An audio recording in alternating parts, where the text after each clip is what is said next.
Hi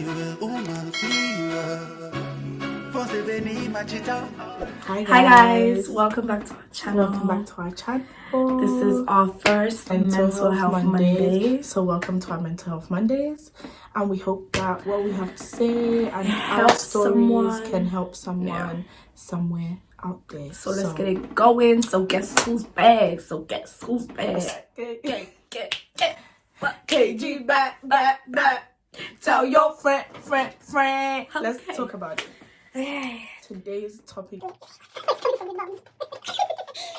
Okay, yeah. So this is a topic that I've been seeing a lot of young people go through, like whether it's my age mates or people younger than honestly, me. like I think it started being more present. I feel like common. Like common. Since 2015, we have been losing a lot of young people, whether it's car accidents, whether it's just suicide, whether it is just natural causes, whether it's out of nowhere. Like we have been losing youth, and we are mainly talking about Zambian youth because that's when, like 2015 is when like these things rarely used to happen. So when things started happening back to back. And so yeah, let's get to it. So obviously, as you guys can tell, our topic is grieving, but it's grieving a friend, not a family. We're talking about us as youths dealing with losing a friend or something, losing someone that's close to you that isn't your mom, your dad, your grandma. It's really different.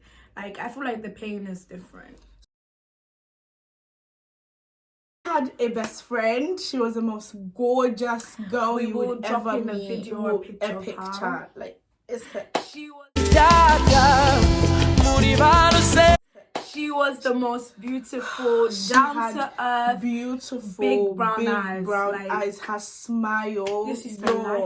Anyway, we had a friend. We miss her so much. Marianne, rest in peace, sis. We love you so much. Yeah, we knew her for years, and we would we don't live in. Okay, let's start from. We've never really been the type people to have female friends, like a long-term female friend. Yeah, like female friendships usually end a few months after because something goes on. But with Marianne, I feel like it was so it was more of like a family bond. You know? Like it was so different. Like we managed to build a sisterhood.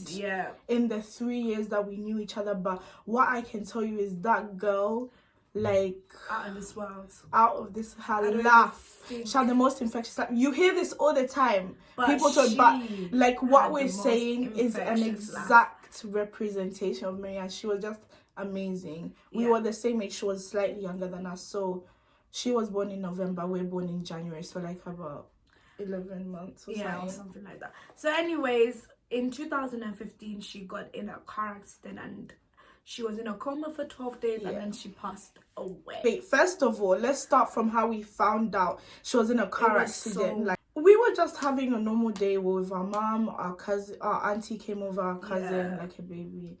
Just saw statuses like get well soon. And then our friend Shay at the time had texted us and told us like Marianne's been in a bad car accident, and of course like we're far away, so we're like, honestly, stop bullshitting. That's not a joke.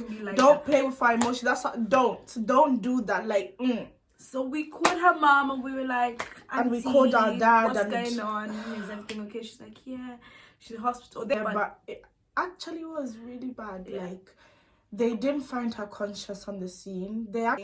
She did have a brain injury. She was in a coma for 12 days. But I feel like those 12 days, like they gave us a chance to really just say goodbye, to really just put into perspective what's really going on, to really understand what's going on. To know that there was a possibility that we may lose her because like it was that bad. Like I'm always gonna thank my dad for this. Like while she was in hospital, my dad made sure that he went to see her every day. He sent us pictures of her. We knew whether she was progressing. Like Kay was even her doctor. Kay is our sister, by the way, guys. Kay, she was amazing. Doctor, she was making sure that our friend, our sister, how needs were, the condition, like we knew that our family in Zambia are taking care of her the way that they can take care of her. So like she had operations to reduce the swelling, but unfortunately on Wednesday, May 27th, she passed away from her injury. This was, I think, for us, like during that 12 days, it was really hard for me and my sister, me Chamwe, because we grew a bond with this girl. So those 12 days was strictly prayer. Like, we literally, like, if people had us on Facebook at the time, we even made like a prayer time for everyone, where everyone at 22 hours every single day before you sleep, you sit and you pray for Marianne and you pray for anyone else that was in that car accident, any family that have been in car accidents. You know, it was sad. Like, there was like maybe like 6 people had died, and a lot of them were on the spot. I've just got to say, it's the worst pain I've ever felt in my life. Like, we prayed 12 days straight, like, you know, you're losing faith because, like, why is this happening to someone that I love? But you have to continue praying, and that's what we did. We prayed with our mom every single night. Our mom was so supportive from day one till now, you know. She was so supportive. Like, she prayed with us, you know. She made sure we're okay. Shout out to Pompey and Abo Chungu, because their music, Ilova, like Mulungu Samagona, Overcomers, like Worship of the Love Revolution. Like, those I'll put down the songs, guys. That really Let me tell you, if you're going through something like this, listen to gospel. To the words, listen to the words, and listen to Abo Chungu, listen to Pompey, because they are speaking facts on what you are feeling in that moment. He Never Sleeps by Don Moen. I think that's the song. Yeah. Great. Gospel. But anyway, on Wednesday she passed away. In the morning, our dad called us, and it was honestly just like the weight of the world I answered the call, hit me. And as soon as he told me like she's gone, like, I dropped the phone and I was just like, I don't know at this point what I'm going to do. Like, my friend, my sister, like the only person I could confide in, like, she's just gone. She left me. I was in shock. I was just like, I couldn't even, on God, I couldn't cry. I didn't believe it. I said, look, stop lying to me. Call me back when you can be like, just told him, like, we kept telling, because we couldn't believe it, we kept telling people, like, stop the banter, like, it's not a joke thing, bro. This is, like, dumb, but, like, she died, like, she left. She was tired. And I feel like what made it harder for us is the fact that we weren't there. Yeah, we didn't see her, like, while she was in hospital, like, physically. Couldn't hold her hand. We couldn't hold her hand. Because we that couldn't was, tell her that it was the gonna baby be of the okay. group. That was our baby sis. That like, was our sis. where's usually the Kasuli? But we got another person that was the Kasuli of the group that just brought so much light, so much happiness within our group. You know, we usually just hang out as cousins and sisters. But we brought in... person was just... like... It's like, I will never not be thankful for allowing you to bringing that girl in my life. Like, because I can't lie. But what I would say is, if you're going through something like this, to be honest, prayer. Like, for me, I prayed. Like, I lost a lot of faith in God. I've done a lot of questionable things, and that's, for me, that's where my depression really started. Like, at that point, because before in my life, I'm not really that having. I'm not gonna lie. For me, I think depression started a little bit before that, but like, you know, it happened at a time where I was already going through something of my own. So it was like, boom, like, this is something that's gonna rock your world. And it rocked my world. I couldn't function in school. Like, I was so full of anger, hurt, pain, anger, because like I couldn't stop you from entering that car. I wasn't there to stop you. I wasn't there to hold your hand in hospital. I wasn't by your bedside every day. Like, I wasn't there. I was angry at myself, like, and a part of me, and a part of me felt guilty. But at the end of the day, you have to sit there and you have to remember, it's not your fault. There's nothing you could have personally that you could have done to save that person, because you know what, God's plan is God's plan. At the end of the day, so the person would have probably served their purpose on this earth, served their purpose in this life, and God knows, maybe that person, you know, especially if the person is sick or they've been in a car accident that has got them in hospital, the person could just be tired. One thing we all need to remember as well is we all have a purpose on this earth. We are not here for no reason. God gives us battles to test our strength. Is to say that she was tired, she couldn't fight anymore. She fought her fall. Yeah. And who's to know, if she woke up from that coma, would she be back to Marianne things? So at the end of the day, you have to accept what you can't change. You have to accept that. It's been nearly 5 years now. We're about to reach her the 5th anniversary of her death, but like, I can tell you guys, It's the still pain fresh. will never go away. Don't ever kid yourself and say the pain, it will not go away. The pain will always be fresh. But one thing is, pray, you guys. Do not give up on God because you feel like he's giving up on you. Get on your knees, cry. Letting it out. Let it out. Don't sit there and thinking because it's been a year, I have to be strong. I have to. No. You're allowed Grieving to cry. doesn't have a time limit. Me and Moe the other day, this is why we've even done this video. The other day, we just got back from uni and I was actually talking to someone else who had lost their friend. And they were kind of telling me like I had a breakdown, you know, I don't know what to, I don't know how to feel. And obviously, I've been through it, Moe's been through everything. So all I can say is just allow yourself to feel emotions everything. To carry you cry if you need to cry. And that triggered me to cry. Like, I just realized that it's nearly been 5 years, you know.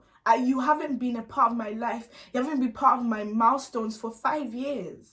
I miss you. And you know, it's like, it's very weird as well, like when you really think about it, because you know when you're distracted, your day life, you're going to uni, you're going to work, you're doing it slips your mind, but it's always at the back, but it slips your mind a bit. But when you sit down and think, well, I can't even sit right now, I'm like, I can't understand how this is my life right now. How is my life even functioning without you? Because you know, you may say 3 years is short, but it's long to me. It's very long to me. The way that it was like a lifetime. Like, this is someone that we planned our life relationship with her parents. She built a relationship with our parents. Our family kind of intertwined, you know. And literally, there was a sense of trust on both ends, This is one thing that broke my heart. When I spoke to her mom the day she died, that broke me, man. She was thinking about us. She was like, who are you guys gonna play with? Who are you guys gonna be talking to? Like, who is gonna be you guys' friend? But for me, at the end of the day, like, there was that sense of trust. Her mom and her parents trusted her with us a lot of the time, because at the end of the day, we built this sense of family. Like, on days we could just go chill at her house with her mom chilling, or we go to the salon. We'll go to the salon and whatever. Because at the end of the day, she's crying now, but I'm telling her, look, you have to always look to the bright side. Remember the good parts that you have with this person. And we had like amazing times. But guys, we do have to wrap it up because our time is ending. And literally, but our advice to you guys is, if you are mourning a friend, a boyfriend, a girlfriend, allow yourself to grieve. Feel that emotion. Don't feel like you're not allowed to grieve because other people are uncomfortable about you. Oh my God, grieving. Let me just say this one thing. Don't. When Marianne passed away, a lot of people cut us off because we over grieved, as they said. Because we posted her every day. And you know what? Look, I was in pain. And you know what? Those pictures and videos are the last things that we have of Marianne. And we just wanted to show you guys, like, we've really lost, like, someone special, like, a huge part of our life. So we understand that it's a bit sad to be talking about death every day on the TL, but I think people need to understand that that person has lost someone they loved, essentially. It's like, I don't even know, man. You can't replace a person. That's just facts. Once this person is gone, they're gone. So if I want to grieve, grieve, guys. Just grieve. But if you're my real friend, you'll let me grieve and you'll let me handle it and deal with it the way I need to deal with it, in order for me to be okay. And if you're someone who's going through depression because of loss of a friend, let me tell you this, you're not alone. And at the end of the day, me and Tao, whether you don't know us, you can hop into our always here to talk. Like when I was going through what I was going through, I was alone. Like, I have my sisters and everything, but sometimes that's not enough. And sometimes your family don't quite understand what you're going through. They don't quite get it. But yeah, anyways, guys, we're going to wrap this up. Please have someone to talk to. And if it's too bad, guys, please seek professional help for real. If it's too much on your helplines, guys. In the UK, there's even in Zambia, there's helplines. Like, we'll look for the numbers and we'll add them in. But like, honestly, guys, just if it's pray. Do not think that God has abandoned you. He's testing your strength. He's testing you to see if the strength that he knows that you have as his child can overcome this pain that you're feeling, can overcome the downers that you're feeling. Anyway, guys, we've got to go. We're gonna wrap this up. We'll be back. But thank you so much for watching. We just want to say thank you for watching. And guys, take care of yourselves, take care of your family, pray for each other. We love you guys, and we'll be back. We'll be back. We'll be back. We'll be back. Back again. Tell your friend. I love you, now you will uma fia. Você vem me machita.